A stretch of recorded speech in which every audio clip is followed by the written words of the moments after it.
In this video, I will show you how to get unlimited lives in Candy Crush.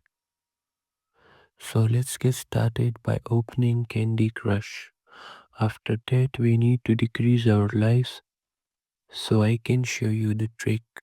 Let's reduce our lives by 2.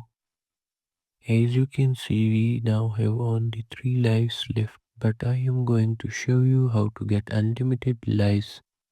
First, close the game and go to settings.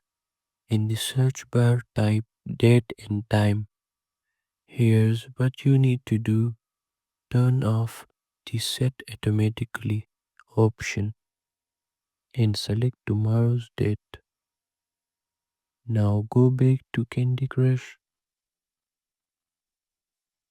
As you can see, we have successfully regained all our lives.